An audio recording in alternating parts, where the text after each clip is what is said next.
Magandang umaga sa inyong lahat. Welcome po sa News Up to Date. Ang topic po natin ngayong araw na ito ay tungkol po sa Virto Crypto Trading Ventures dahil marami na silang mga papromo at parapol.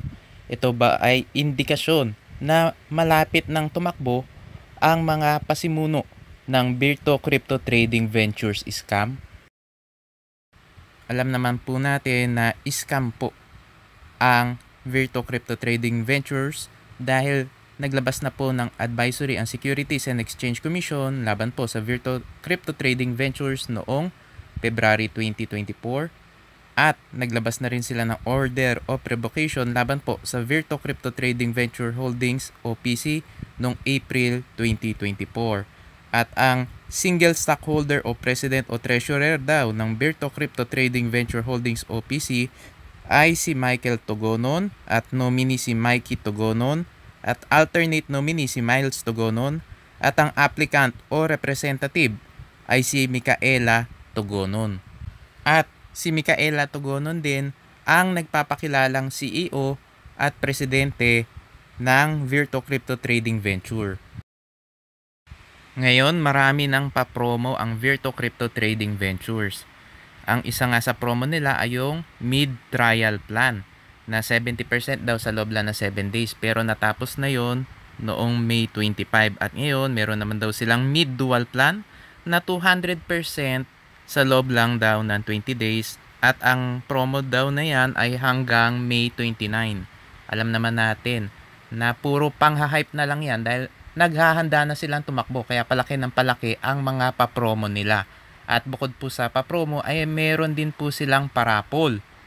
Ang isa nga sa papromo o parapol nila ay yung trial dual raffle na ang papremyo daw ay iPhone at meron ding cash. At hanggang June 4 daw yung raffle na yan at kailan lang daw bumili ng 5,000 worth of trial dual plan. Alam naman natin na kapag may mga ganyang mga parapol na at mga papromo, pang-hype lang po yan dahil naghahanda na silang tumakbo. Ang isa pa nilang parapol ay yung Midsummer Plan raffle na kailangan mo daw bumili ng 5,000 pesos worth of Midsummer Plan. At yung parapol daw na yan ay hanggang June 12. At ang kanilang papremyo daw ay trip to El Nido, Palawan. Pero alam naman natin na yan po ay pang-hype lang para maengganyo yung mga investors na magdagdag ng investment. Pero alam naman natin na mahihirapan silang ibigay ang mga too good to be true na pangakong kitaan pati na rin yung mga parapol nila. Dahil ang laki ng kanilang premyo dahil meron daw 6 packs na round trip ticket, 6 packs na hotel accommodation at meron pang 50,000 pesos daw na pocket money at brand new iPhone 15 Pro Max. Alam naman natin na pang-hype lang yan ng mga companies para marami ang sumali. Pero kapag naabot na nila yung quota nila, bigla na lang po maglalaho yung mga company. At ang pinagmamalaki nila ngayon ay ang Pro Power Plan na hanggang 450% daw na pangakong kitaan sa loob lang ng 40 days at natapos yung promo hanggang noong May 25. At ngayon, mula May 26 hanggang May 29 ay may bago silang pa-promo na Pro Power Plan na 500% daw in 40 days maturity. Alam naman natin na habang palaki po ng palaki ang pangakong kitaan, ay sigurado po napatakbo na po ang isang company dahil napakahirap pong ibigay ang ganyang kalaking kitaan. Sa loob lang ng 40 days, magbibigay sila ng 5 times ng ininvest ninyo. Alam naman natin na pang-hype lang po yan. Yun nga pong double your money sa loob ng isang buwan, tumatakbo po. Sigurado po yung 500% sa loob lang ng 40 days ay tatakbo din po yan. Lalo na kung bukod po doon sa pa-promo ay meron pa silang parapol para doon sa mga magpe-purchase daw ng Pro Power Plan. Ang parapol nila sa mga bibili daw ng Pro Power Plan ay pwede daw manalo ng trip to Maldives for 5 days and 4 nights with all expenses paid at 50,000 pesos pocket money at meron daw 10 lucky winners.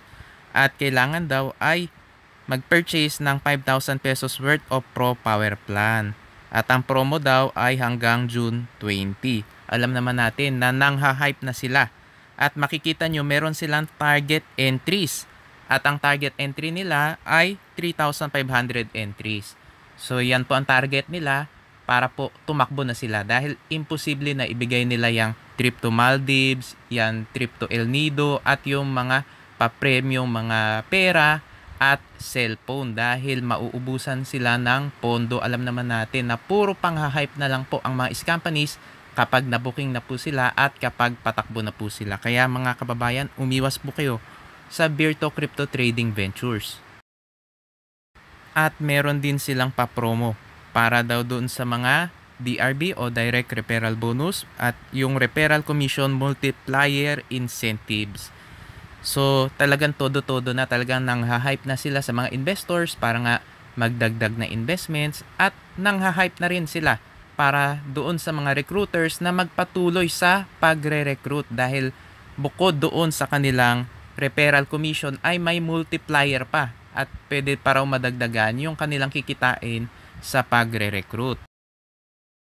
Sa 5,000 pesos daw na referral commission ay meron daw 0.5 times na multiplier kaya 2,500 pesos daw ang matatanggap mo pang additional incentive. Pag 10,000 daw ay 10,000 pesos incentive. Kapag 20,000 daw ay 1.5 times multiplier kaya may additional ka daw na 30,000. At kapag 100,000 daw ay 3 times. Kaya bukod sa 100,000 na referral commission, meron raw na matatanggap na 300,000 pesos. Diyan pa lang po mga kababayan, makikita nyo na puro pang-hype na po sila. Yang pa-promo daw ay nagsimula noong May 19 at matatapos sa June 18. At pinapayagan daw nila yung multiple entries at accounts dahil nga todo-todo na sila sa kanilang mga pang-hype at mga pa-promo. At mukhang tatakbo na sila next month. Kaya talagang todo-todo na sila sa mga parapol, mga pa-promo at alam naman natin mga kababayan na yung Virto Crypto Trading Ventures ay isa pong Ponzi scheme kaya hindi po sila sustainable.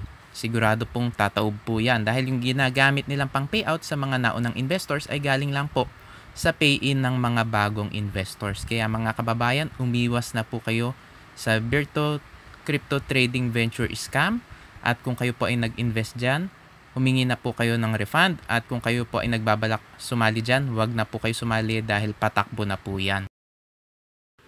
Pwede nyo rin pong i-check ito pong YouTube channel po natin. Ito pong news up to date dahil naglalabas po tayo ng mga reviews tungkol po sa mga nagkalat na mga companies at pwede nyo rin pong i-check ang YouTube channel ni Shemny Anyol dahil naglalabas din po siya ng mga reviews laban po sa mga nagkalat na mga companies dahil marami po ang mga nagkalat na mga companies ngayon. Kaya kailangan maging maingat tayo. I-check nyo po kung merong secondary license ang sasalihan nyong investment. At kapag wala po sila secondary license, umiwas na po kayo.